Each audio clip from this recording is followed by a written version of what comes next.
Então, eu fui professora numa escola de periferia durante um tempo e dar aula naquelas condições eram muito difíceis, né? Porque você via a realidade dos jovens morando em lugares com esgoto a céu aberto, uma série de questões. E aí tinha um campus da Federal de São Paulo ali do lado, num bairro vizinho. E para os meus alunos e alunas, sequer era algo que eles sonhavam fazer a faculdade, porque era uma realidade tão pesada. E aí as pessoas não entendem que... Como é que você vai falar, acorda mais cedo? Cara, minha mãe acordava 4 horas da manhã, isso não quer dizer nada. Minha mãe era super esforçada, e não meu é pai essa era questão. feirante, irmão. 4 horas da manhã meu pai tá cansado. Cansado. Que não tem nada a ver com isso, que tem a ver que a gente parte de um lugar marcado por desigualdades estruturais. Então, como que eu vou falar, você vai falar para aquele... Como é que eu ia falar para o meu aluno da periferia que trabalhava de dia... para estudar à noite, que não se alimentava bem, que não tinha condições, que basta você se esforçar aí que você passa no vestibular da USP. Claro que ele poderia até passar, mas ele ia ter que fazer 1 milhão de coisas. Aí o outro que mora, sei lá, nos Jardins, estuda outros idiomas, se alimenta bem, enfim, quem que vai passar? A casa é uma paz. A casa é uma paz. Quem que vai passar? E o outro que mora nos Jardins vai passar, não porque ele é mais inteligente, mas é porque ele teve mais oportunidades. Porque não é uma questão de capacidade, é uma questão de oportunidade. Porque quando você dá oportunidade, a gente vai. Eu tive oportunidade de estudar, hoje estou aqui conversando com vocês. Então, se a gente tem oportunidade, a gente vai e estuda. A questão é que as oportunidades não são as mesmas. E as pessoas querem, às vezes, validar um discurso, não entendendo que a realidade dela não é a realidade de todo mundo. E mesmo assim, quando uma pessoa vem desse lugar e passa, ela às vezes fala, tá vendo? É só se esforçar. Mas aquele menino da periferia 1 em 1 milhão que teve que se esforçar 50 vezes mais, quando na verdade ele não deveria, se a sociedade não fosse desigual. E é 1 em 1 milhão. E teve uma sorte ali também, né? Um bate-papo aqui, que aí saiu alguns cortes e tal, e a galera, tipo, você vai na internet, na hora que a gente fala, nossa, a gente, ó, que letra, Mítico Jovem. Deitamos e mandamos agora. Na hora que a gente foi ler os comentários, a gente falou, nossa, tem muita gente ainda que não tem visão. E o que pode ser feito? Mas... Pergunta bem legítima. Ajuda a gente, mano. Olha, veja, na verdade, essas pessoas não têm, porque se a gente olhar o histórico do país, de fato... é feito para que essas pessoas não tenham consciência. Sim. Né? Não foi proposital, não foi ensinado para a gente nas escolas, não se explica, para que a gente mesmo se aliene e não entenda como que essas coisas funcionam. Aos que, de propósito, estão naquele lugar de poder e não querem que as pessoas se conscientizem, e tem também uma massa que não teve acesso a espaços para poder, enfim, refletir sobre isso. Então eu falo, o Brasil ele foi feito, se a gente olhar para nossa perspectiva histórica, a gente mudou muita coisa. O Brasil, imagina, quase 4 séculos de escravidão, o último país das Américas a abolir a escravidão, e hoje a gente está aqui conversando. Então, algumas coisas aconteceram. Sim. Então, quando eu estou muito assim triste, porque às vezes eu gosto de conversar com os mais velhos, assim, né, com os ativistas mais velhos, e eles me situam muitas vezes. Eles falam, você está reclamando do quê? Na minha época era muito pior. Então, vamos, minha filha, falta muito, mas falta menos. Não desista, continue fazendo. Imagina na época da escravidão. Mesmo na época da escravidão teve resistência, existiram os quilombos. O quilombo de Palmares teve mais de 100 anos de existência resistindo à coroa portuguesa. Sempre existiu resistência, sempre existiu levante, sempre existiu revolta. É que também isso não contam pra gente na escola. Não. Então, se a gente olha também e vê que sempre existiu, que onde há poder há resistência também, a gente vai se inspirando e se fortalecendo nos dias que a gente está mais cansado. E quando eu converso com as mais velhas, é isso, não perca a perspectiva histórica. Isso aqui foi feito para dar errado, e mesmo assim, com todas essas questões, a gente conseguiu trazer algumas mudanças. Então, continuem, né? Porque senão, falta muito, mas falta menos. Se a gente para de fazer, aí vai faltar mais. Eu acho que se a gente olha para o Brasil de 50 anos atrás, e aí a gente teve políticas públicas, cotas, a gente teve algumas coisas que foram importantes, claro que ainda falta muita coisa, mas essa estrutura foi feita para que a gente não acessasse esses espaços. É muito louco, porque... não perder toda a questão histórica para a gente não desanimar. Senão, às vezes, eu tenho vontade, às vezes, de falar, meu Deus do céu, vou ficar aqui, não vou fazer mais nada na minha vida, vou chorar. Aí eu converso com a mais velha, que passou por situações numa época muito mais difícil. Nossa, que bom que você está falando isso. E que chega para mim e fala, na minha geração, teve pessoas que lutaram para que você estivesse aqui hoje. Isso é muito louco, porque você está falando isso e às vezes... Possibilidade de utopia que a gente vai percorrer aí para os próximos anos. É uma excelente pergunta, porque está no momento, né, Mafone, de pandemia, que as mulheres negras são as que mais estão sentindo o peso economicamente da pandemia, e isso precisa ser dito. Né? E num momento que a gente tem um governo que não está prestando socorro nenhum às empreendedoras, às microempresas, e o quanto que essas mulheres, de novo, estão tendo que se virar, estão tendo que trazer toda a sua sabedoria de botar mais água no feijão, que a gente sabe que é botar mais água no feijão para poder render, né? Ou como a mãe do meu babalorixá, Rodney William, Pipo, que fez a passagem, infelizmente, por conta do Covid, que errava o primeiro bolo para solar, para levar o bolo para casa, porque ela era empregada doméstica, para alimentar os seus filhos. Então, as nossas ancestrais, elas sempre tiveram que pensar essa ginga, né, da capoeira, elas sempre tiveram que pensar uma série de estratégias, de tecnologias ancestrais para poder prover as suas famílias numa sociedade que as negou isso, né? Numa sociedade que, historicamente, mantém essas mulheres num lugar de vulnerabilidade. Né? Elas tiveram que dizer que Ogum era o marido delas para que elas pudessem se sentir protegidas e para que elas pudessem proteger os seus filhos, por exemplo. Então, a gente traz toda essa sabedoria que eu acho que é importante, mas também o quanto que isso é rico para nós, mas o quanto também seria bom partir de um lugar em que a gente só pudesse sonhar, né? Isso é muito distante, infelizmente, num país como o nosso, em que a nossa primeira preocupação é a sobrevivência, né? Mas o quanto que é importante a gente cuidar de nós até como uma maneira de honrar aquelas que não puderam. Essa é uma coisa que eu acho que é fundamental. Né? Eu não quero que a minha filha passe pelas coisas que eu tive que passar.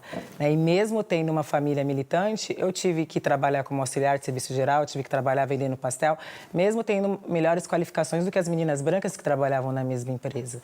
Né? A primeira oportunidade na minha vida que respeitou a minha trajetória, quem me deu foram mulheres negras, que foi na Casa de Cultura da Mulher Negra de Santos, porque até então, mesmo eu falando inglês, mesmo eu tendo capacidade intelectual, era o lugar da limpeza que elas me davam, que essas pessoas me davam. Então, eu acho que as mulheres negras, elas têm esse potencial, tanto dessas tecnologias, mas também de reconhecer a gente, porque foram elas que me deram as oportunidades, foi um mundo que se abriu para mim a partir da leitura dessas mulheres, a partir da militância. Eu venho desse histórico de militância social que forma, que me deu base política, e eu acho que para as próximas gerações, né, o que a gente trabalha é para que elas possam sonhar. Eu não quero que a minha filha tenha que limpar, como minha mãe dizia, ou meu pai, limpar a casa para branco. Eu não quero isso. E não porque seja vergonhoso, mas porque eu quero de fato que ela tenha oportunidades para isso. E poder sonhar pela minha filha, acho que é algo que me contempla. Eu trabalho muito, né? Eu sou uma pessoa que eu trabalho às vezes 13, 14 horas por dia. Apesar das pessoas dizerem que eu estou rica aqui, inclusive é uma vergonha que eu não esteja rica nesse país, é a prova do quanto que esse país é injusto, porque eu deveria. Mas eu trabalho muito porque, de fato, eu também acho, não só para mim, porque o meu trabalho ele é coletivo, ele é um trabalho que ele tem impacto na sociedade, mas também porque eu quero que a minha filha, Tulane, possa sonhar, né? O nome dela significa... O ativista deve ouvir que é assim, você não vira o disco, você está sempre no mesmo assunto. Sim. O que você diz a essas pessoas? Eu gostaria de falar de outras coisas, né? A sociedade que não me permite. Eu também gostaria de ficar falando só de Whitney Houston, ou falar de jazz, que eu adoro. Gostaria de falar de vinil, que eu adoro vitrola. Gostaria só de falar dessas coisas, mas a sociedade é muito violenta, né? Não nos permite não falar sobre essas coisas. Então, eu também gostaria de virar o disco. E tem ainda uma coisa que é... eu vou então assistir o BBB. Aí lá no BBB, o assunto é esse, não é? É o tempo todo. E as pessoas ficam te cobrando para falar. Eu acho que isso que é chato. Você não vai comentar disso? Você não vai falar disso? Não, gente, eu nem assisto esse programa. Mas aí tudo vira uma problematização. Isso. Exagerada, né? Exagerada. E é chato pra caramba. Eu acho insuportável. Eu não vejo a hora de acabar o programa. O que fazer com isso? O que fazer com isso, Djamila? A estrutura, né? Ela vai lá e fomenta aquelas confusões, obviamente. E a galera, né, compra aquela...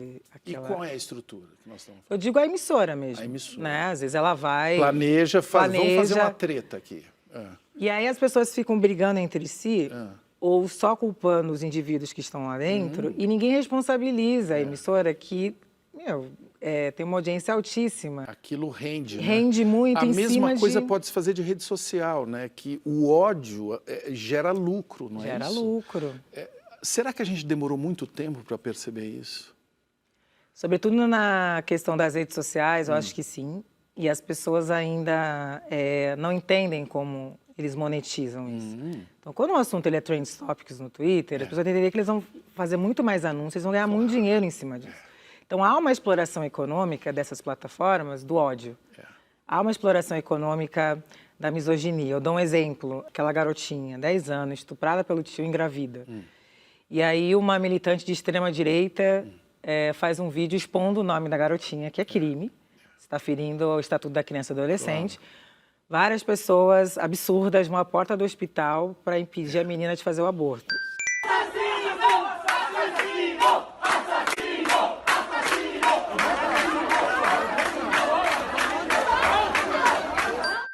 Sendo que aborto, em casos de estupro no Brasil, é legal. Está previsto na lei. Está previsto na lei. E uma menina de 10 anos. É uma cena dantesca, cara. Mas começou no Twitter e no YouTube. E nada foi feito. E ficou aquilo um fim de semana inteiro. Foi Trend Topics. Foi. E nenhuma dessas plataformas retiraram o vídeo dessa pessoa. Não se responsabilizaram. Não se responsabilizaram. Só na semana seguinte, quando a Justiça do Espírito Santo determinou, mas elas deveriam ter tirado. Agora, o que me irrita também é a galera que se diz ativista e pega aquele vídeo e compartilha para criticar. Isso. Ao compartilhar, você está gerando... Gerando mais fogo. Mais fogo. Você está pagando incêndio com gasolina. Dinheiro para essas plataformas isso. que está expondo o nome de uma garotinha. Ah, não, mas eu compartilhei para criticar. Então, você instrumentaliza a vida do outro, muitas vezes para ganhar like. E na foto seguinte, você posta uma selfie, acabou o assunto. E a vida da menina está lá, destroçada. E eu lembro que eu escrevi na minha coluna na Folha quanto que do dinheiro que foi gerado desse fim de semana, porque eu fui olhar, e eu fui olhar o Trend Topics e a banalidade do mal, porque era coisas do tipo estupro, aborto, assine tal plataforma. Na mesma. E aí... Esse livro foi publicado em 2017, Lugar de Fala. Não fui eu que inventei o conceito, eu sistematizei o conceito. Então, pegando a origem dele, as autoras que estavam discutindo ao longo dos anos, fiz todo um trabalho de sistematizar o conceito. Então, lugar de fala não é o que se fala, é de onde se fala. Então, todo mundo pode falar sobre tudo, só que a gente vai falar de lugares diferentes. Porque você é uma mulher branca, eu sou uma mulher negra. Você parte de um lugar social diferente do meu. Você vai viver a experiência de ser mulher diferente de mim, que vou viver uma experiência racializada como uma mulher negra. Então, você fala do seu lugar, mas isso não significa que você não pode debater sobre a questão racial. Até porque a gente está em relação racial. Sim. Então, se há um grupo sendo discriminado, há um grupo que discrimina. É importante que o grupo que historicamente se beneficiou da opressão compreenda o que significa isso. E entenda que os seus privilégios foram construídos. Não são naturais. O que significa você ocupar esse espaço? O que significa quase 4 séculos de escravidão nesse país, que foi a base da economia no Brasil, que empobreceu a população negra, que depois da abolição não houve nenhum tipo de política de reparação para a população negra. Que a gente, até hoje, né? Até hoje, processo de favelização. Então, a população negra teve que se virar como deu. Praticamente anteontem, né? Anteontem, um negócio assim, super recente na história. Recente, então, o que significa isso na sociedade? Então, é importante que as pessoas brancas compreendam o seu lugar a partir da branquitude, desse lugar, e vai discutir questão racial desse lugar. Então, não é o que se fala. Então, quando as pessoas falam, é calar, lugar de fala significa que só negro pode falar de racismo, muito pelo contrário. Eu estou falando assim, eu não tenho lugar de fala para falar isso. Todo mundo tem um lugar de fala. Todo mundo tem um lugar de fala, né? E, sobretudo, em coisas que não me dizem. Eu sou uma mulher, né, que eu brinco.